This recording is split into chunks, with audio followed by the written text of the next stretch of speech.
Hey everyone, before this video gets started, if you're an Uber driver, a Lyft driver, really any major gig economy worker, and you want to get paid for benefits, sick time, and a whole bunch of other stuff, then click the link below to sign up for Cover. Cover is an incredible service that's basically being the missing link for Uber drivers and Lyft drivers that we've been looking for a super long time. If you get into an accident, or you get hospitalized, God forbid, or just you need a sick day, Cover will actually replace 80% of that income. So click the link down below and get 30 days free on us right now. Now let's get started on this video. What's up everybody, and welcome to another episode of the Rideshare Hub. My name is Greg. All right, so what I'm doing for you guys today is I'm going over some of the most recent changes in 2020 that are going to be like new things that are going to be heavily affecting us as drivers. So yeah, a lot of this stuff is crazy, just crazy. So yeah, let's jump right into that. Right on. All right, let's get into this. So this is almost like one of my should you quit videos, but it's really just going to be crazy informational. I just did a ton of research on a lot of the changes that are happening in the gig community right now with Uber and Lyft. A lot of this stuff affects DoorDash, it affects Uber Eats, Postmates, Grubhub. Why are there like 80 delivery companies?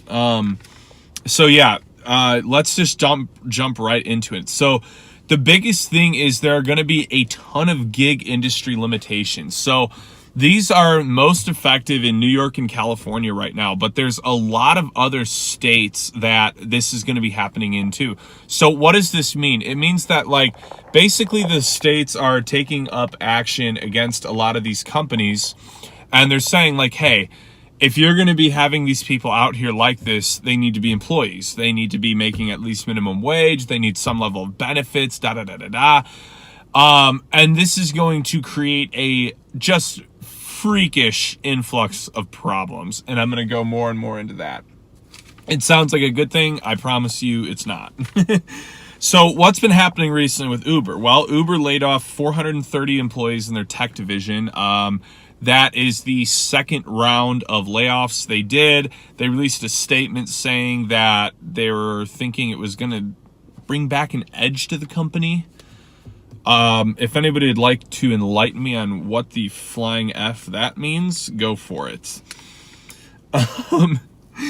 So yeah, they did that for an edge. It was the second round of cuts. So what this all, the reason why I bring this up in general is that what these gig industry limitations are going to do, they're going to do a lot of things. So like a lot of the things they're trying to do, and I know they're doing this right now in Manhattan, New York, I believe, is like during slow times, they're going to only allow a certain amount of drivers in an area at a time. There's also going to be certain parts of cities, and again, right now it's just bigger cities they're talking about it, but eventually, I mean, that's what they've always done. It starts with the big cities and then it rolls out across the nation. So the other thing is they're going to have certain zones where if you're in this zone, you're going to be required to have a passenger in vehicle 70% of the time, and if you don't and you exceed that time or whatever, however it would work, your app will automatically shut off and boot you out of the area. And you'd have to drive to a different area where it's supposedly increased demand. And that's not like a huge deal because like I really see that more happening. Like I see that more of being like a Monday through Friday from like 9 a.m. till 2 p.m., you know, like the slowest hours of the weekdays. Now, here's the problem with that. There's a lot of people that aren't grinding their freaking life away on these apps like a lot of us are, and they only do Uber and Lyft maybe for like 3 hours from like 10 a.m. till like 1 p.m. and then they go pick their kids up from school or something, and for them that extra $40-50 4 days a week is a huge game changer for like paying their bills, getting groceries. And so if they're restricted from doing that, it creates a problem because not everybody is doing Uber and Lyft so that they can, not everybody's doing Uber and Lyft so that they can make $1,000 a week. Not everybody's doing it 50 hours a week. A lot of people are doing it 5 hours a week, and they don't care if it's the slow times or not. They don't care if they make 13 an hour or 40 an hour. Obviously, they'd prefer 40 an hour. They just need to be out there to make some money. And if they're working, maybe they work nights, maybe they work third shift, and they go to work from 3 p.m. till midnight or whatever it is. There's so many other people that this is going to affect like crazy. Like, I don't feel like that side of things will affect me that much, but it will affect a lot of us. So the problem with these benefits and the minimum wage stuff happening, because most of you are probably like, that'd be awesome if we're guaranteed at least minimum wage, like then you don't have a lot of risk. Here's the problem, is that for them to do things like that, it raises their operating costs by up to 30%. These are two companies, Uber and Lyft, that are broke right now. They are like broke, right? And so how are they going to do that? I spent a lot of time thinking about this, and I was trying to analyze, like, okay, so let's say that like the states force them to do this. Like, they're forced to raise operating costs, or they're forced to guarantee minimum wage, benefits, and all these things that would cost them that much more money. How are they going to do it? I can guarantee you that the way they would do it would only hurt us. I can almost promise it, because if it hurts the customer too much, they lose business. What are they never really at risk of? Losing too many drivers. There's always going to be an influx of new drivers. The second a group of college kids turns 21, they think this is a dope gig for making extra money. And for them, if they can go out and make 13 an hour whenever they want, versus them working right out of college at a Starbucks or as a bartender for 11 an hour or whatever it is. I'm just like literally throwing things out there right now. You see what I'm saying though? There will always be new drivers. So they know that, yeah, they might lose a ton of us veteran drivers if they really make some crazy changes. There will always be new drivers. That's why I've always thought going on strike and stuff with Uber and Lyft as a driver was kind of pointless, because they don't care. They don't care, but like, you've also got to understand they're broke. Like, they are beyond broke. I've said this a million times. Uber in their last quarter was something like negative $600 or $700 million.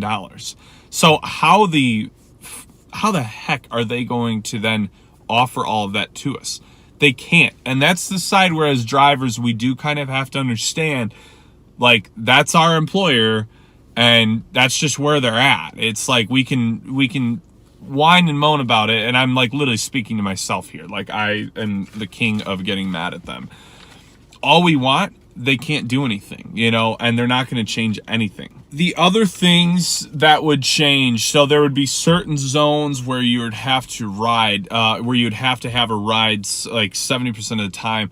There would be certain areas in general where you could only work 64% of the time.